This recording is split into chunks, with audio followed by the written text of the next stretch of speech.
Hello and welcome to another video. So I'm covering the sword deck that I used in the story mode, which was fairly recently, and I wanted to be able to take this on ladder and give it a fair go. So that was the plan for this video. So we're going to get right into it and take a look.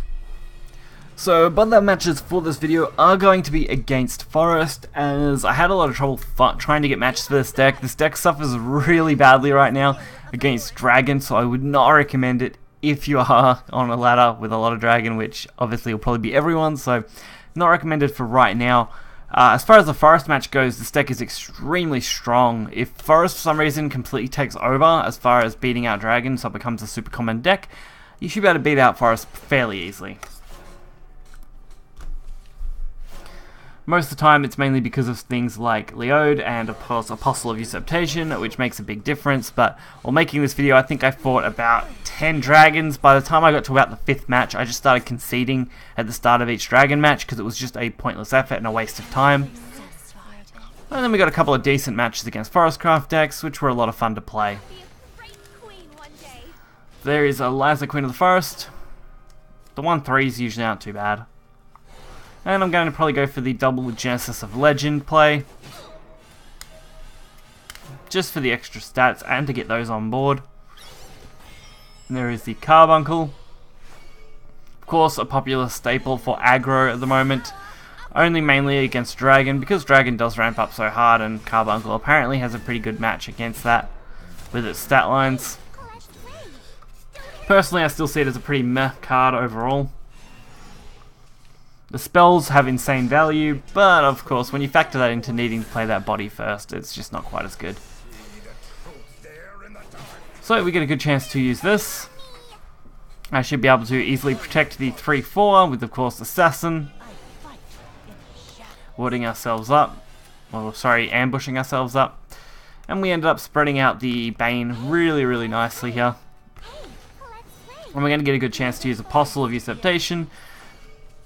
Probably next turn, unless we draw into, of course, our mass removal spell, which would have been better. Well, actually, no, yeah, Charlotta, probably the right move. It gives us a ward, protects our board against spell damage or effect damage, which, of course, means Insect can't hurt us as much. And I'm kind of glad all of those hit Charlotta, so looking at a very promising match so far. So second Carbuncle, the other things are a little different. I mean, having 8 out of your 36 cards be Carbuncle is, I think, about a 1 in 4, I think. Not quite. Very close to 1 in 4. So your odds are fairly decent that you're going to draw into those spells. So I suppose once you do get that second one down, it's definitely a worthwhile venture. But of course, you need to get them quick enough before your opponent can both just completely wipe out your board and go face for heaps of damage. That's where that card kind of really starts to fall apart. Of course, I do want to cover some more Forest deck stuff, but I really just don't have the cards to be bothered doing it. It's probably one of the few classes I neglect as far as playability goes. I usually try and make sure I can play a variation in every craft except probably Forest. Which is a little disappointing, but sometimes sacrifices have to be made when you're playing pretty much all free-to-play and don't have access to every single legendary card. Well, I might have every bronze through gold. Legendary is always something I'm missing out on.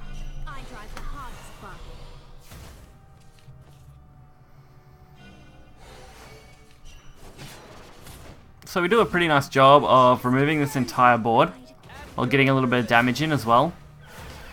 It did allow us to have quite a nice wide board, making it hard for our opponent to deal with. That was really the main aim, and that did end up leading to their concede, so I can't say that didn't work. And as I mentioned, we will be going up against Forest again. Very similar deck build by the looks of it. They're all running that very aggro heavy deck with just like a 1 storm finisher.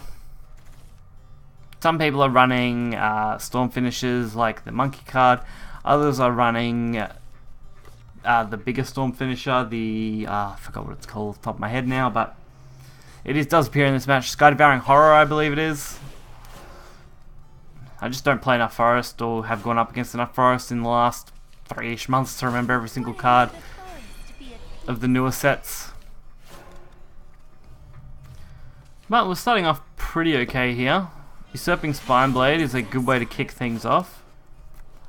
Dance of Usurpation is great, or Usurpation I believe is the pronunciation for it.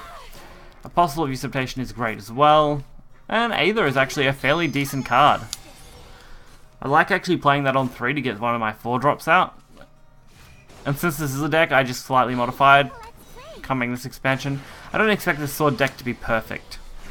I'm sure there are a lot better sword decks out there. This is just something I wanted to give a fair go on the ladder after it did so well for me in the story mode. So we were just 1 turn off here from having our availability for just a full board clear. Kind of glad we didn't have access to it yet, because I don't feel like this board was quite worth it completely obliterating. But our opponent did do a pretty nice job of stacking this board now. Excellent work. We even gave him a nice excellent work. Is this why I have no friends? So they do end up removing the 5, which is a little annoying. And I want to try and deal as much to this as I can. Which is why I do take the Charlotte Holy Bear route instead of just wiping as much as I could with Dance, because I felt like just leaving up the 4-2 and taking that damage would be way too much of a risk. So I felt like going for a defensive play was definitely going to be more to my benefit. And I think I made the right decision, as that Yggdrasil here isn't going to be too deadly. And a puzzle play is probably going to be enough to actually wipe this entire board now. And we can even heal with Gilded Goblet if we want to. It all ends here. So our Apostle is going to hit this. I shall cycle again. The Goblet's going to wipe the 1-1, and now we're starting on a fresh board. Sacred light. And there is the Blessing of Creation and Water Fairy. Into Water Fairy. Into more fairies. Wow, okay. And a Luxglaive Babel. And a Lily Crystalline Constructor, which is a kind of annoying card. At least Dance of Usurpation is going to wipe this now. We're going to very easily remove this. Gilded Blade was a perfect draw off for that. Even if we hadn't, I probably would have been fine. And I wanted to get that little bit of extra damage to face. Liza, Queen of the Forest. And a Babel. Not an issue. We should be able to deal with this. It's going to be a little tricky, but we should be able to do it. Probably just another Dance of Usurpation and a combination of loot cards should do it. This time healing our face, because I'm not worried about a 7-6.